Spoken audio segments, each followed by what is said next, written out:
என் கூட ஊழியம் செய்கிற ஊழியக்காரன் ஒருத்தனை செஞ்சக்கூடாது, என்னை அடக்காராதனை செய்ய சொல்லிடக்கூடாது. எனக்கு தான் நீங்கள் எல்லாரும் என்ன செய்யணும், அடக்காரனை செய்ய கூடி வரும். உங்களுக்கு நான் அடக்காரன் நான் செய்கிற அளவுக்கு விட்டுறாது, இழந்துடாது.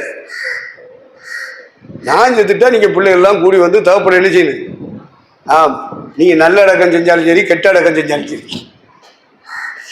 எந்த அடக்கம் பண்ணாலும் சரி, கண்ணீர் அஞ்சலிலாம் ஒட்டிடாதிய, கண்ணீர் வடிச்சிடாதிய, அதை புரிஞ்சுக்கிறீங்க. மரணத்தில் கண்ணீர் வடிக்க கூடாது. ஏன்னா நான் வந்து கத்தட்டு போயிருக்கேன், கத்தட்டு போயிட்டானே தலையில் அடிச்சு மூதேவி மூதேவி சாச. என்ன விசுவாசம் உனக்குள்ள இருக்கு? கடவுள்கிட்ட தானே போறேன்.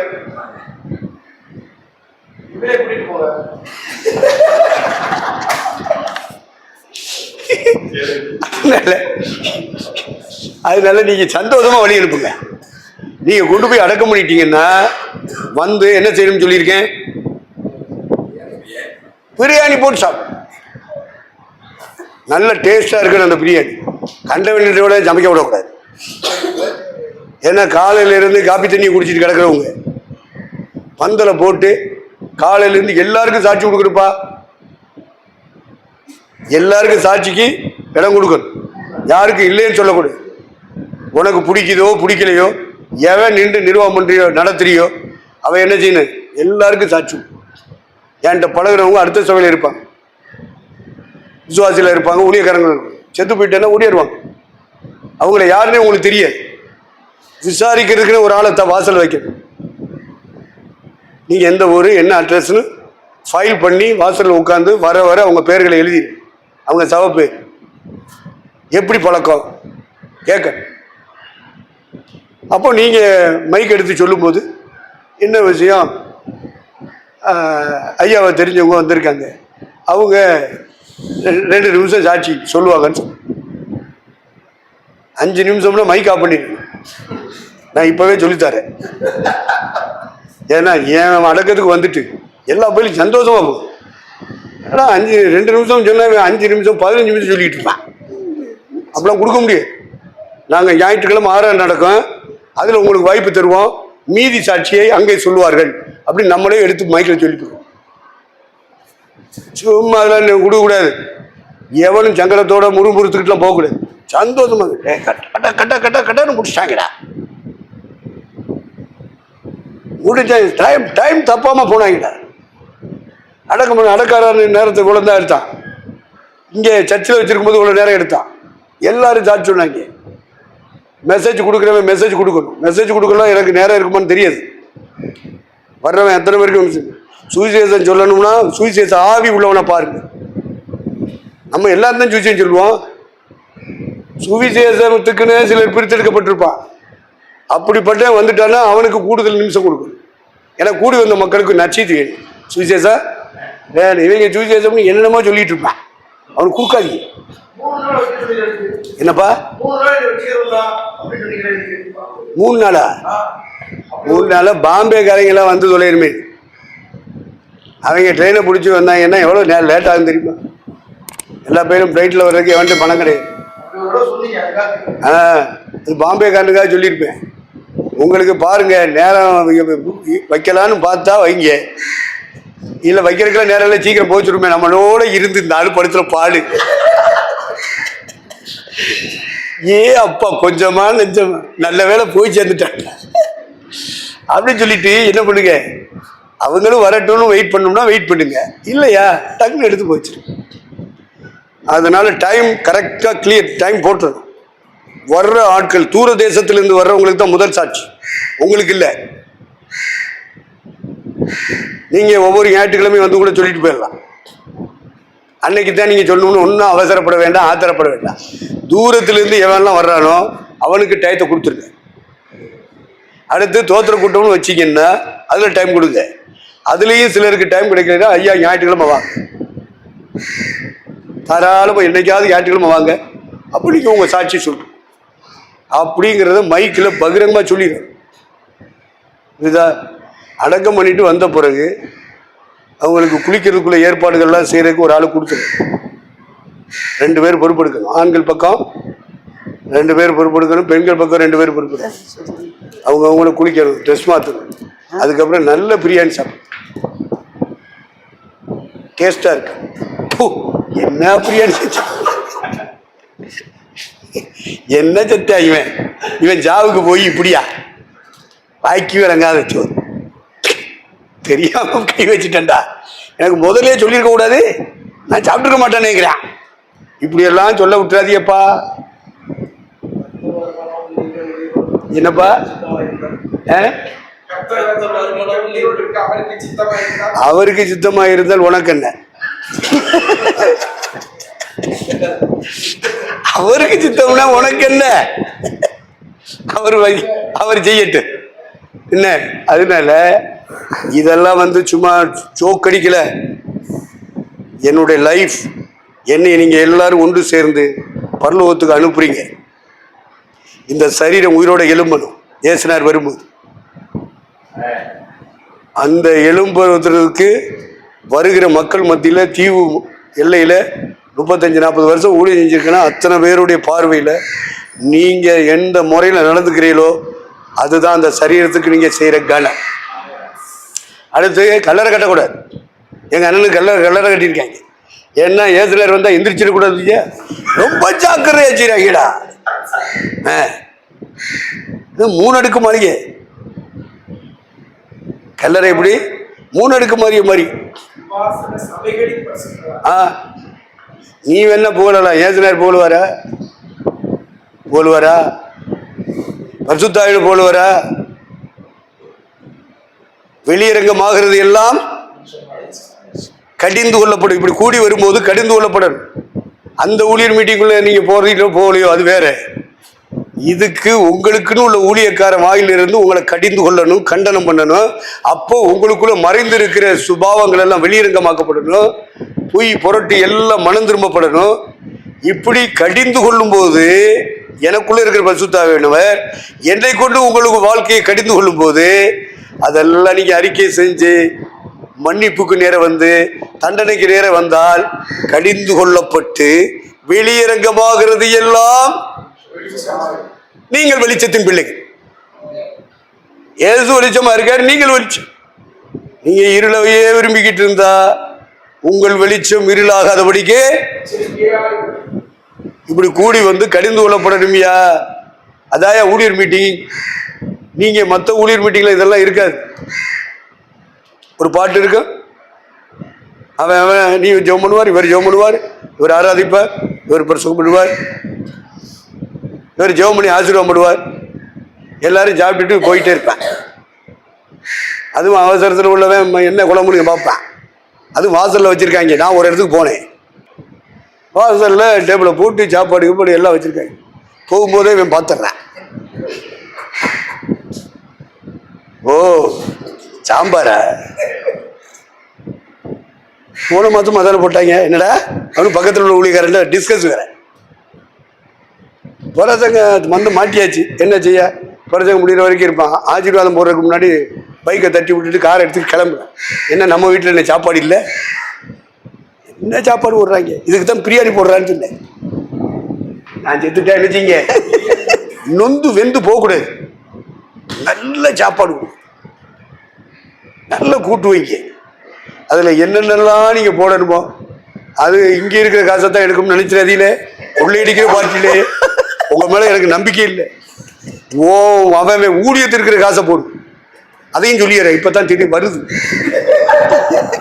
மறந்துட்டேன். அவன் ஊழியத்தில் உள்ள காசை எவ்வளோ கொடுக்க முடியுமோ, ஏன்னா என்னுடைய கடைசி பயணம் அது. என் மேலே உங்களுக்கு அன்பு இருந்தா அதை செய்யணும். அவர் வச்சுட்டு போன காசை கொள்ளையடிக்கணும்னு எவனும் வந்துடாது. அந்த புத்தி அந்த நேரத்தில் கொடுப்பான் பிசாசு. அந்த நேரத்தில் கொடுப்பான். அந்த புத்திக்கு இடம் கொடுத்துடாதீங்க. அவர் நமக்கு முன்னே எப்படி கடந்து போனாரோ அதே பாதையில் நம்மளும் போடுகிற நல்ல புத்தி வரட்டும். ஈன புத்தி வேண்டாம். அதனால அவன் ஊழியத்தில் இருக்கிற காசுகளை போட்டு வர்ற மக்களுக்கு எவ்வளோ ஒரு பெரிய அன்னதான கூட்டம் மாதிரி பண்ணணும். பக்கத்தில் இருக்கிறவங்களாம் சட்டியை தூக்கிட்டு வந்துட்டாங்கன்னா சீச்சியும் போன்னு வெட்டக்கூடாது. கொடுத்துக்கிட்டே இருக்கணும். அண்டாவா பொங்கி நினைச்சின்னு கொடுத்துக்கிட்டே இருக்கு. அவ்வளவு பேரும் சேர்ந்து செய்யுங்கன்னு நான் சொல்றேன். செஞ்சா நல்லது. இல்லையா நான் ஒரு ஆளே செய்வேனா செய்யி, நானே எந்திரிச்சு வந்து தடுக்க போறேன்? தடுக்க மாட்டேன். நான் ஆண்டவரோடு போயிட்டேன். இவ்விதமா எப்போதும் கர்த்தருடனே கூட இருப்போம். இந்த வார்த்தைகளினாலே ஒருவரை ஒருவர் தேற்றுங்கள். அழுதுகிட்டு இருக்க கூடாது. மற்றவங்களுக்கு மத்தியில் ஆக்ட் பண்ணக்கூடாது. ஐயா அழுதுறாத, அசிங்கப்படுத்திடாத. உன்னத்தை சொல்லிக்க 4:13 வாசி. இதெல்லாம் உங்களுக்கு நான் எப்போதும் சொல்லிட்டு இருக்க முடியாதுப்பா. அன்றியும் சகோதரரே, நித்திரை அடைந்தவர்கள் நிமித்தம் நீங்கள் நம்பிக்கையற்றவர்களான மற்றவர்களை போல துக்கித்து அறிவில்லாதிருக்க எனக்கு மனதில்லை. பாருங்க, மற்றவர்கள் சொன்னா ரட்சிக்கப்படாத, பரிசுத்தாய் பெறாதவன், ரட்சிப்பு இல்லாதவன், பரிசுத்தாய் பெறாதவன், உன் சொந்தக்காரனா இருந்தாலும் உன் ஜாதிக்காரனா இருந்தாலும் நரகத்துக்கு போறவன், அவன் கட்டி பிடிச்சிக்கிட்டு அழுகட்டு, மாலை வாங்கி போடட்டு, கண்ணீர் அஞ்சலி ஒட்டட்டு. ஆனா உனக்கு எனக்கு ஒட்டக்கூடாது, கண்ணீர் அஞ்சலி ஒட்டவே கூடாது. ஆழ்ந்த வருத்தத்துடன் தெரிவித்துக் கொள்கிறோம். நடிக்கா எங்க அம்மாவுக்கு என்ன பெத்த தாய்க்கு அடிச்சுட்டாங்க. யாரு? இந்த பொன்புடி வகையரா? என்ன செய்ய? அடிச்சுட்டாங்க, டவுன் எல்லாம் ஊட்டிட்டாங்க. நான் போகும்போது பார்க்குறேன், என்னடா வாழ்பூசி இன்னாரு கத்தர் கொண்டு இத்திரை எடுத்த அன்னாருடைய அடக்கம் என்பதை ஆழ்ந்த வருத்தத்துடன் தெரிவித்துக் கொள்கிறோம். என்னத்துக்கு வருத்தப்படுற? எதுக்குள்ள வருத்தப்படுற? ஆழ்ந்த வருத்தத்திலேயே கிறுக்கு போயிடுது. பைபிள் வச்சிருக்காங்களா இல்லையா? பைபிள் இல்லாதவன் ஒட்டட்டும்பா கண்ணீர் அஞ்சலி. பைபிள் இல்லாதவன் ஆழ்ந்த வருத்தத்துடன் தெரிவிக்கிறோம் சொல்லட்டும். நீ பைபிள் படிக்கிறவனா இல்லையா? நீ செத்தா பரலோகத்துக்கு போறவனா இல்லையா? ஓ வாயிலிருந்து அந்த வார்த்தை வரலாமா? ஆழ்ந்த வருத்தத்துக்கு அது நான் இந்த ஏரியாவில் ஊழியம் செய்கிறேன், அழக்கூடாதுன்னு சொல்லிக்கிட்டு இருக்கிறவேனா? என்ன பத்த தாய்க்கு ஆழ்ந்த வருத்தத்துடன் தெரியுது கூட நினைக்கிறேன். கண்ணீர் அஞ்சலி ஒட்டிடாதிய, எவனையும் ஒட்ட விடாது. ஐயா எங்களுக்கு தெரியாது, அவன் ஒட்டிட்டா, ஐயா ஒட்ட விடாத, கிழிச்சிரு. உன் கண்ணில் பட்டுச்சுன்னா நினைச்சின்னு கிழிச்சிரு.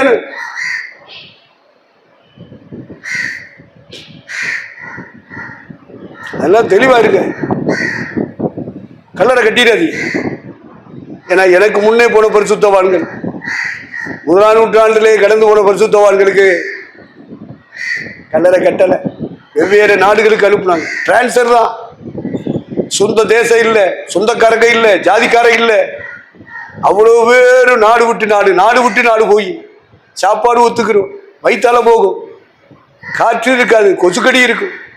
இப்படி எல்லாம் இயேசுநாதருக்காக என் நிமித்தமாக, என் சுவிசேஷத்தின் நிமித்தமாக யார் யாரெல்லாம் தியாகம் பண்றாங்களோ, இந்த பூமியில இருக்கும் பொழுதே நான் நிலங்களை விட்டவன், வீட்டை விட்டவன், உறவுகளை விட்டவன், எவனாக எப்படிப்பட்டவனா இருந்தாலும் சரி, அவனுக்கு இந்த பூமியிலேயும் துன்பத்தோடு கொடுப்பேன்னு எழுதியிருக்காரு.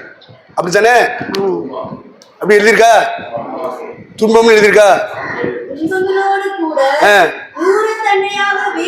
வேண்டாம் வேண்டாம், நீ 100 தர வேண்டாம், 1000 நான் சொல்லிவிட்டேன். ஆண்டவர்கிட்ட என்ன துன்பத்தோட தருவீரா?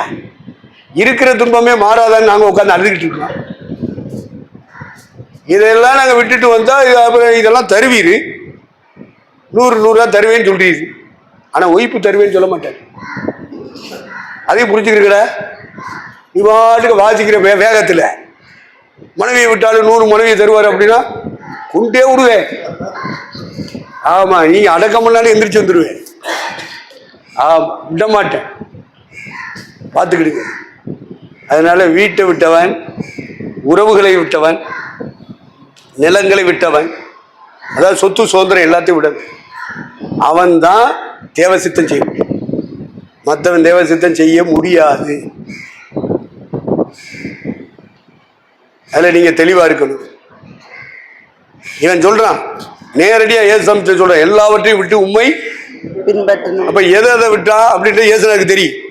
அப்ப என் நிமித்தமாக, சுவிசேஷத்தின் நிமித்தமாக இதையெல்லாம் விட்டால் நான் கொடுப்பேன், 100 கொடுப்பேன், ஆனா என்னத்தையும் சேர்த்து கொடுப்பேன். அதனாலதான் நான் சொல்லிட்டேன், எனக்கு வேண்டவே வேண்டாம். எனக்கு மானத்தை மறைக்க ஒரு துணி வேணும். உமக்கு வேலை செய்யறதுக்கு பெலன் வேணும் இல்லையா, சாப்பாடு, துணி. நான் எந்த பிளாட்ஃபார்ம்லையும் படுத்து இந்த மாதிரி கத்தட்ட பேசியிருக்கலா? ஆசீர்வதியும் ஆண்டவரே. என்னத்துக்கு ஆசீர்வாதம்? சாலமோனுக்கு ஆசீர்வாதம் கேட்காமலே கொடுத்தார். நாசமா போனல்ல, ஆவியிலையும் செத்து போனா, சரீரத்திலையும் செத்து போனா. அப்படி போயிடாதீங்க, வேண்டாம். தேவசித்தம் செய்யறதுக்கு நமக்கு என்ன வேணுமோ, தேவசித்தப்படி ஊழியம் செய்ய, தேவசித்தப்படி குடும்பத்தை நடத்த என்ன வேணுமோ அவர் மனசுக்குள்ள தெரியும். நீ கேட்காட்டாலும் தருவார், கேட்டாலும் தருவார், கேட்காட்டாலும் தருவார். உன் நாக்குல சொல் பிரவாதத்துக்கு முன்னமே அவர் அதை நம்புறீங்களா? நம்புறீங்களா? அப்படின்னா கர்த்தர் செய்வார். அதனால நான் இதெல்லாம் கேட்க மாட்டேன். ஏன்னா அதை விட்டேன் இதை விட்டேன்னு சொல்றதுக்கு நான் எதையும் விடலையே. இல்லை, அதை புரிஞ்சுக்கிறீங்க. அதை விட்டேன் இதை விட்டேன்னு ஜிபிங்காரையும் சொல்லுவேன். நான் ஒன்றையும் விடலையே. அதனால 100 தருவேன்னு சொன்னாலும் எனக்கு வேண்டாம், நான் விடவும் இல்லை, என்கிட்ட இல்லை, அதனால விடலை. 2வது 100 தருவேன்னு சொல்ற ஆசீர்வாதமும் வேண்டாம். நீர் 100 தந்தீங்கன்னா துன்பத்தையும் சேர்த்து தருவேன்னு சொல்லிட்டீரு. இருக்கிற துன்பமே போக மாட்டேதுன்னு சொல்லி அழுதுகிட்டு இருக்கோம். இதுக்கு மேல இதை கொடுத்துட்டு துன்பத்தை தருவாரானால் அந்த ஆசீர்வாதம் வேண்டாம் அப்படிங்கிறது என்னுடைய கருத்து. உனக்கு வேண்டாம், எனக்கு பொண்டாட்டி இருக்குல்ல, புள்ள இருக்குல்ல, அதுக்கு வேணுமா இல்லையா? உனக்கு வேண்டாம். ஏன்னா வந்து அம்புட்டு போயிடும் பொண்டாட்டி புள்ள உள்ளவனா இல்லையா? ஏசுனார் செலக்ட் பண்ணவன் பூரா பொண்டாட்டி புள்ள உள்ளவனா இல்லையா? அவங்களால விட முடிஞ்சுன்னா உன்னால விட முடியுமா? முடியாதா? எப்படி விடுறது அப்படின்னு கேட்டீங்கன்னா, இது எப்படி ஆகும்? பரிசுத்த ஆவியானவர் உன் மேல இறங்கிட்டாருன்னா முடியும், அபிஷேகம் இல்லைன்னா முடியாது. அதை புரிஞ்சுக்கிறீங்க, ரைட்? மீதமுள்ள நேரங்களில் நான் பாடத்துக்கு போகலான்னு ஆசைப்படுறேன். அதுக்கு அதில் ரொம்ப கருத்தா இருங்க. அதனால கல்லறை கட்டாதீங்க, கண்ணீர் அஞ்சலி என்ன செய்யாதீங்க, விட்டாதீங்க. தூரத்துலேருந்து வர்றவங்களுக்கு முதலிடம் கொடுங்க. வர வர ஃபைல் போட்டு எழுதிருங்க யார் யாரெல்லாம் தூரத்துலேருந்து வந்தாங்க அப்படின்னு. இங்கே சாட்சி சொல்லுவாங்கல்ல, அவங்க பேரை எழுதி தனி ஃபைல் போட்டு அங்கே ஒரு ஆளை எழுதி வைக்கணும். இன்னார் எந்த சாட்சி கொடுத்தாங்க அந்த சாட்சி பதிவாகும். நீங்கள் ஷார்ட்டனில் எழுதுறாங்க, அவன் 3 நிமிஷம் 5 நிமிஷம் பேசிகிட்டு இருப்பான். நீங்கள் ஒரே நிமிஷத்தில் எழுதுகிற ஆளாக இருக்கணும். 2 வரிக்குள்ள அவன் சொன்ன 5 நிமிஷம் சொன்ன சாட்சி 2 வரிக்குள்ள அடங்கும். திருவள்ளுவர் அடைக்கினான் தெரியுமா? 2 வரிக்குள்ள அடைக்கிட்டான்.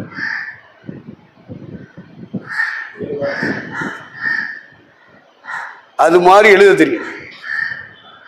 அப்படிப்பட்ட ஆளை நீங்க செலக்ட் பண்ண. வளன்னு எழுதுறவனையெல்லாம் எங்க விடக்கூடாது. அவன் 5 நிமிஷம் பேசுவேன், கூட நிமிஷம் பேசுவேன். என்ன பேசுனா சுருக்கம், என்ன சுருக்கத்தை தான் எழுதணும். அப்படிப்பட்ட ஆளை பந்தலு கீழே வைக்கணும். முதல்ல என்ட்ரன்ஸ் ஆகிற எல்லாரையும் புறஜாதிகள் வருவாங்க, இந்துக்கள் வருவாங்க, உறவுகள் வருவாங்க, நண்பர்கள் வருவாங்க, வட இந்திய திருச்சபை ஊழியர்கள் வருவாங்க, விசுவாசிகள் வருவாங்க, தென்னிந்திய திருச்சபை ஊழியர்கள் வருவாங்க. அதுக்கடுத்து புறம்பே உள்ள மற்ற திருச்சபை ஊழியர்கள் எல்லாத்தையும் நிர்வாகம் பண்ணணும். அப்படிப்பட்டவன் தான் லீட் பண்ணணும். விருப்பு உள்ளவனை அங்கே நிப்பாட்டக்கூடாது.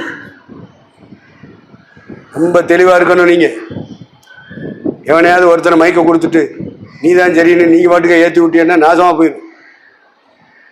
ஆவியினாலே நடத்தப்படுறவனா இருக்கணும். எல்லாம் நீங்கள் தெளிவாக இருக்கணும். நான் அட்வான்ஸாகவே உங்கள்கிட்ட பதிவு பண்ணிட்டேன். நீங்கள் சண்டை போட்டுக்கிட்டு இருக்கக்கூடாது. தொலைஞ்சாண்டா செத்துட்டாண்டா அப்படின்னு வேணா சந்தோஷப்பட்டுட்டு போங்க. ஆனால் ஒருவருக்கு என்ன செய்யாதுங்க, சண்டை போடாது. யோசிப்பு சொன்னானா சகோதரமார்கள் ஒருவருக்குருவர் சண்டை பண்ணாதீங்கடா. நான் தான் பெருசு, நீ தான் பெருசு அப்படின்னு சொத்துக்கு, இடத்துக்கு, பணத்துக்கு எவனாவது ஒருத்தன் வந்தானா அவன் அசுத்தாய் பிடிச்சவன். இப்பவே உங்கள்கிட்ட பதிவு பண்ண தியாகம் பண்றவன் பரிசுத்தாவில் நடத்தப்படுறவன். தான் பேருக்கு இருக்கிறதையும் இழக்கிறவன் தேவனால் நடத்தப்படுகிறவன். அதை உங்க வாழ்க்கையில உங்களுக்கு முன்னாடியே அதை சாட்சியா விளங்க பண்ணியிருக்கு. நான் கிறிஸ்துவை பின்பற்றுகிறது போல என்னை பின்பற்றுகிற ஊழியக்காரங்களா இருக்கு. கிருபாசனம் போர்டு போட்டா போதாது. என்னுடைய லைஃபை